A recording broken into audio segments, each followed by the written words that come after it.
Oi, meus amores, cá estamos nós para mais uma aula. A gente vai ter aula agora de história, então pega o teu livro, abre lá na página 48. Hoje a gente vai continuar os nossos estudos sobre patrimônio cultural, tá certo? Então, algumas praças, ruas, edifícios, parques, estátuas que a gente encontra aí pela cidade podem ser marcos históricos, tá bom? Podem ser considerados marcos históricos. Esses lugares vão representar muito mais do que eles são hoje em dia no presente, tá?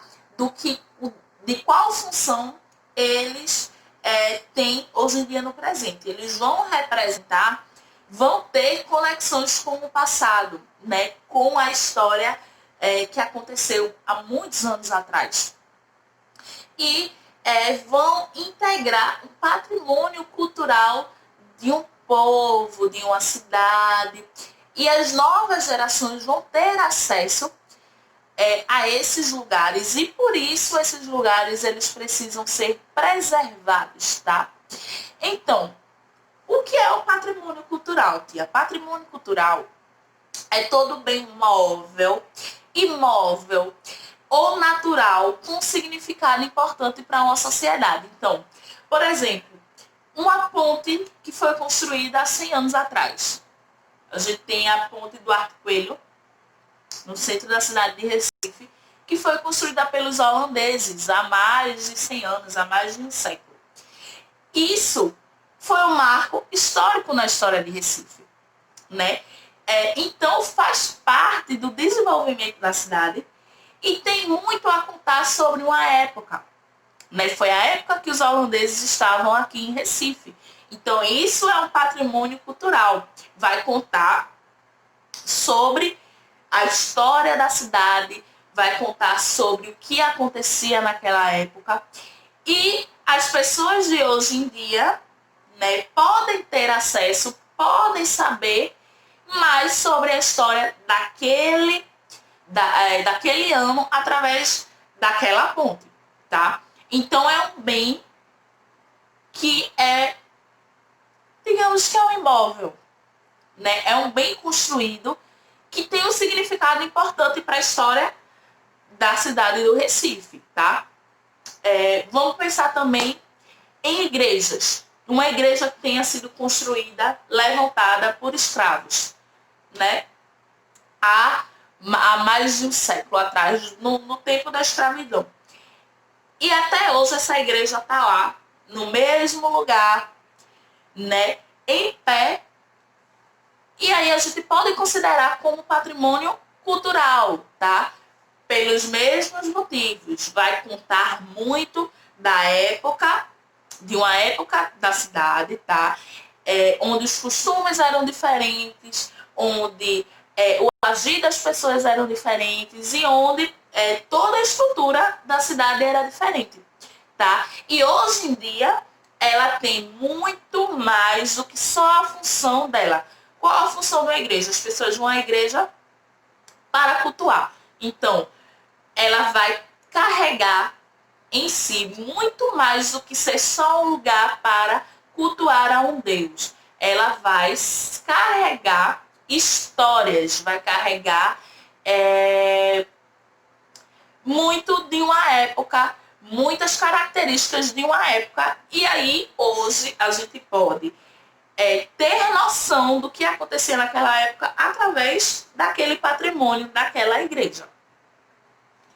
O patrimônio cultural material, a gente vai ter dois tipos, tá?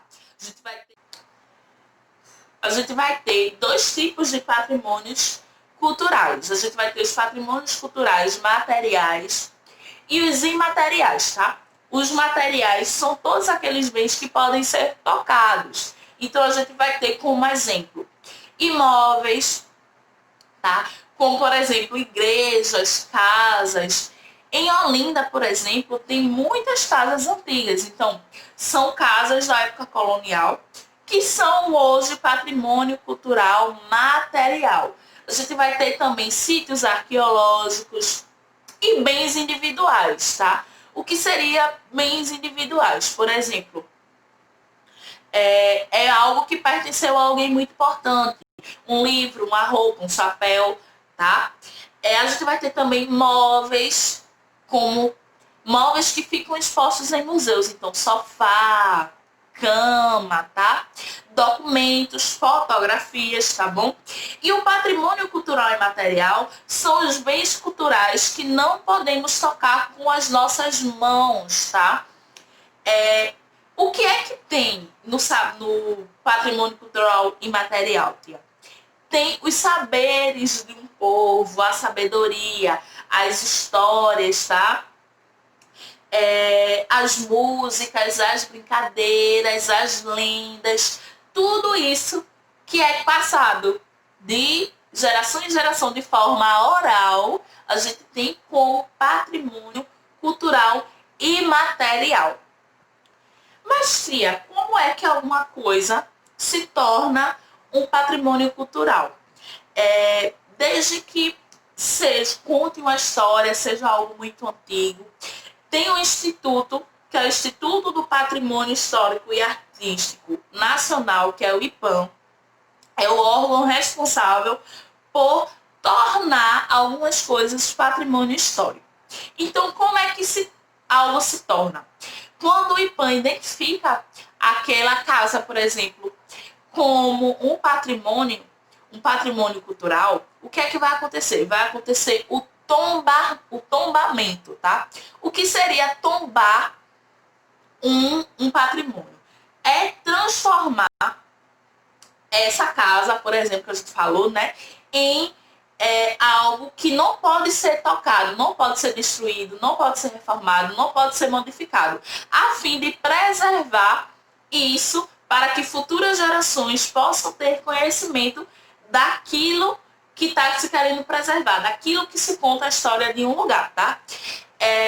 Quando algo é tombado, tá? Quando o imóvel é tombado, ele é transformado em patrimônio cultural, não pode demolir, não pode reformar, ele pode ser restaurado. O que seria ser restaurado? Melhorar, né, alguns aspectos de forma que pareça que tem as mesmas características originais. Então, por exemplo, uma casa que é patrimônio histórico e ela é azul e verde e tá começando a ficar ruim a pintura. Então vai ser restaurada. Vai se usar uma tinta azul e verde, né? Porque é para preservar as características originais, tá? Então as restaurações são para isso, são para melhorar essas características originais e não deixar aquele patrimônio se acabar, tá bom? Existem, além dos patrimônios, né, além dos móveis, dos imóveis, existem outras ligações entre o passado e o presente, tá? Além disso que eu já falei, né, dos lugares que são considerados fontes históricas, tem também, como eu já citei, os patrimônios culturais e materiais, que são as danças, são as lendas, músicas, culinárias, tá? Elementos que têm um valor histórico muito grande para um povo, que carrega muito da característica daquele povo, tá? E por meio deles também a gente pode conhecer muito da nossa história e compreender o nosso presente, tá? Então vamos pensar um pouquinho. Para os indígenas, o que seria patrimônio cultural e material?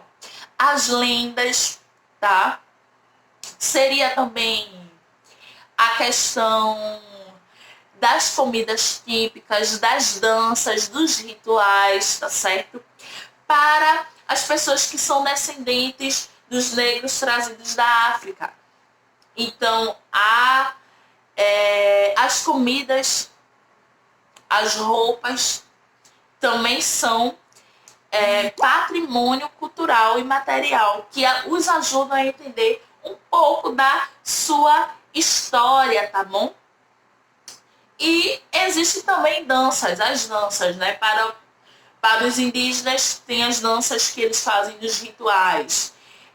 Para os negros, tem a capoeira, né? E outras danças aí que cada povo vai ter, tá bom? Eu quero que vocês, o desafio de hoje, eu quero que vocês pesquisem patrimônios culturais, materiais que nós temos aqui em Jaboatão dos Guararapes, tá bom? Anota e manda para mim. Então eu espero que vocês tenham entendido, meus amores. Beijos e até a próxima aula. Tchau!